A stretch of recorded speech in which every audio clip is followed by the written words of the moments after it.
there, Agile Adventurer. Just a quick question. What if, for the price of a fancy coffee or half a pizza, you could unlock over 700 hours of the best Agile content on the planet? That's audio, video, e-courses, books, presentations, all that you can think of.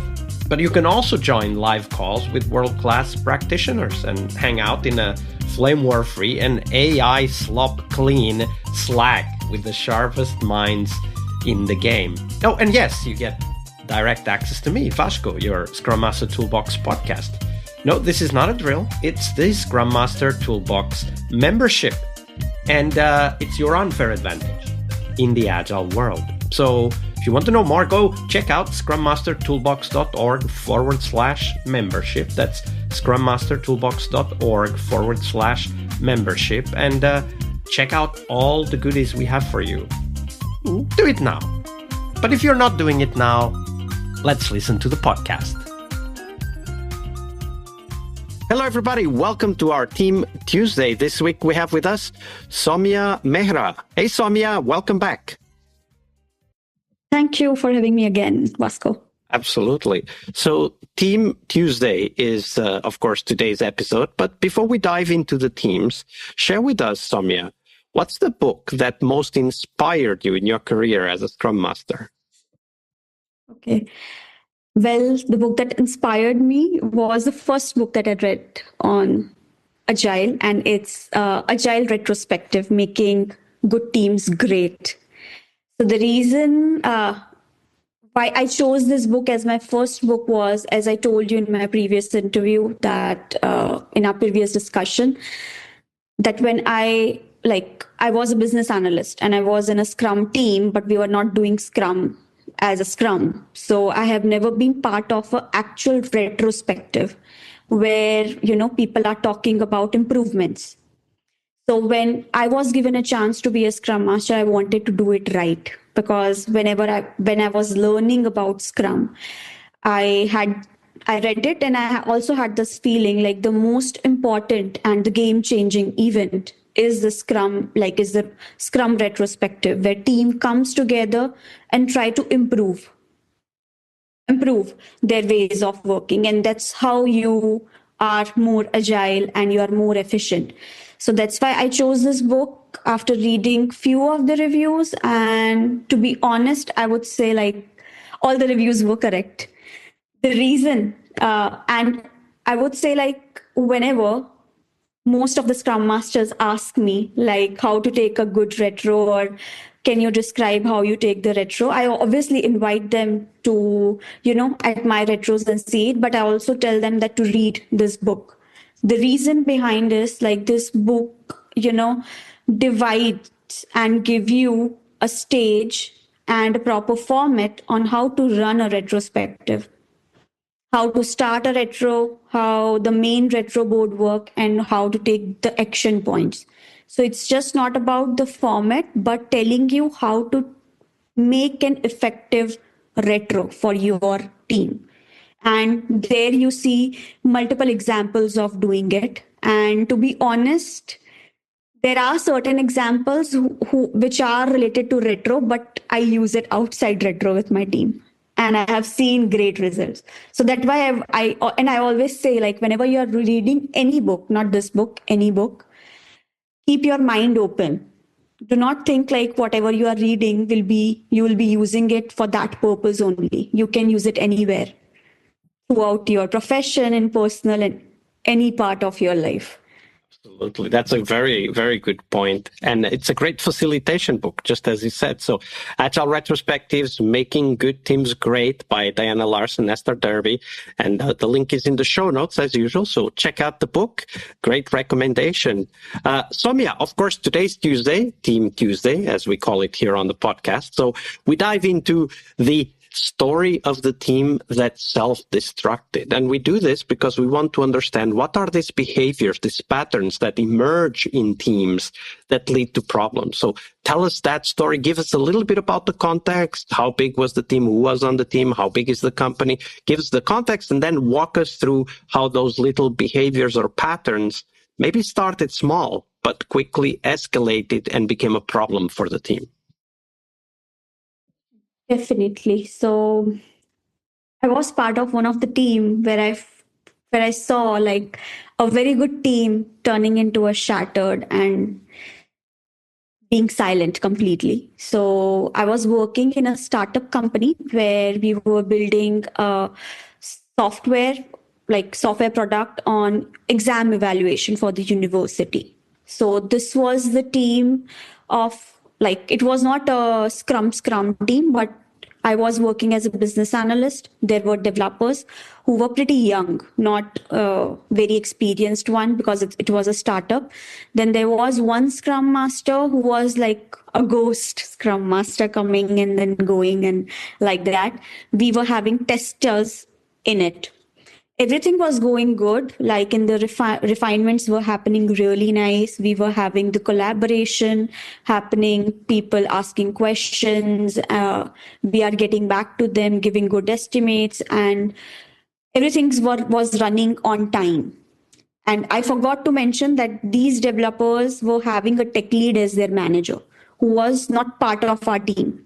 He was somebody who is outside the team and just guide the team as and when they like that person is needed. So as I told you, everything was going good. We were working on time, everything was delivering at time. But suddenly the upper management, having the CEOs and the other people, questioned that I think people are not working efficiently.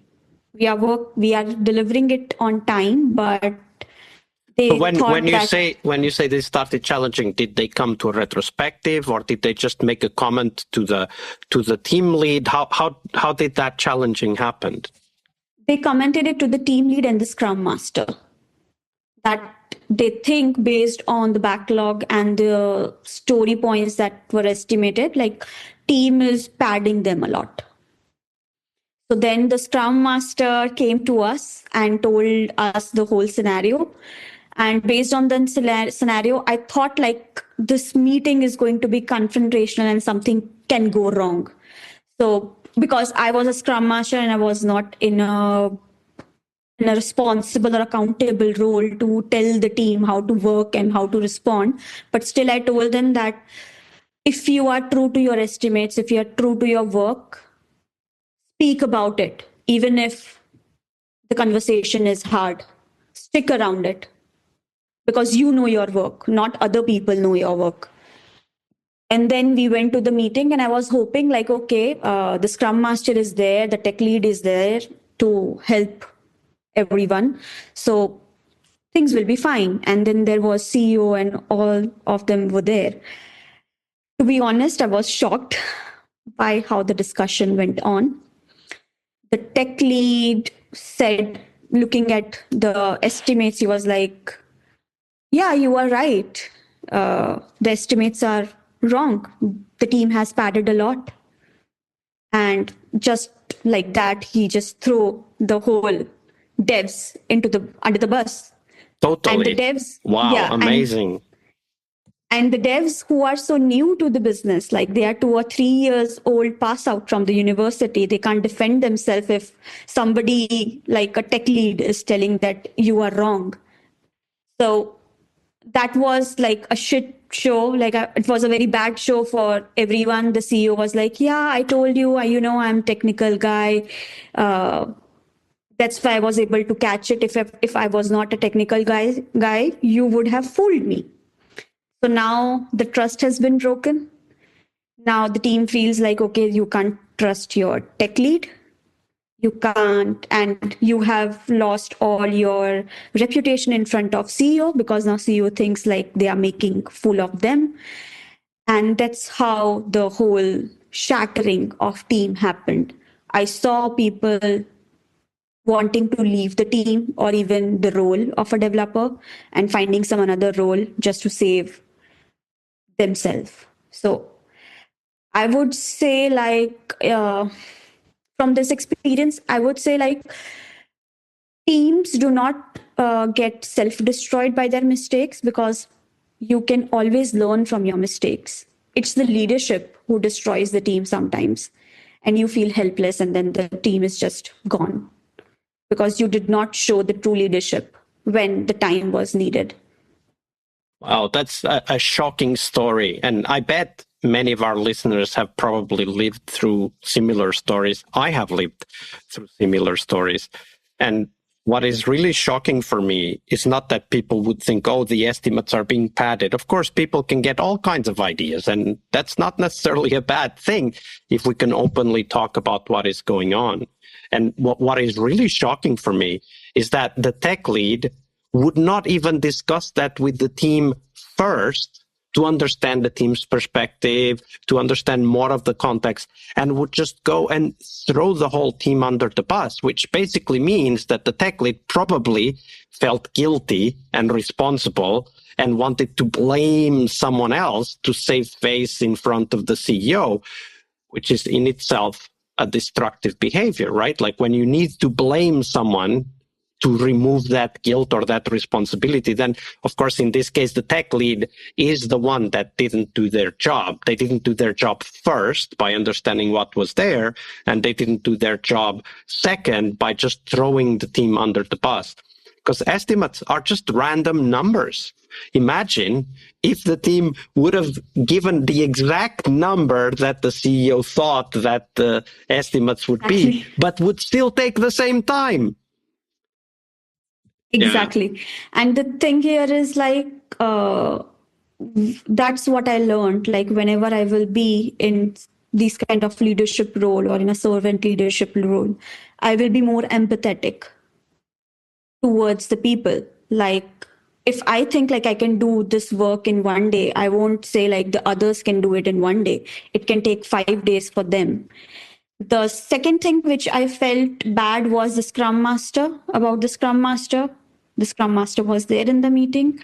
As a Scrum Master, you should have come forward to help your team out in that, to at least, take their side and explain this thing to the CEOs. Like, hey, this is what you are talking is not being agile. Agile is being like whenever we do the story points estimates, it's not about we are telling the work will happen in 1 day or 2 days.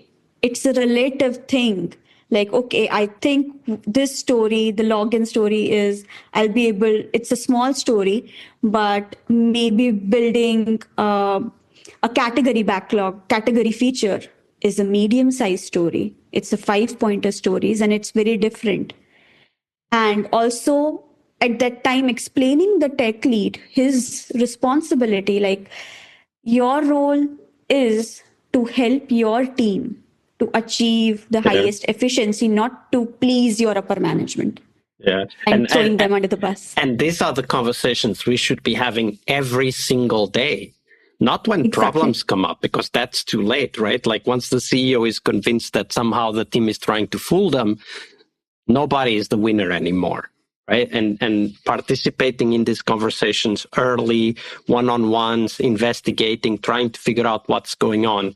That really is our responsibility as Scrum Masters, so that we avoid catastrophic conflict, but rather create this productive discussion all the time and always creating the opportunity for improvement rather than the opportunity for blaming. That's a very good point. Thank you for sharing that with us, Somya. You're welcome. All right, I hope you liked this episode. But before you hit next episode, here's the deal. This podcast is powered by people like you, the members who wanted more than just inspiration. They wanted real tools and real connection to people who are practicing Agile every day.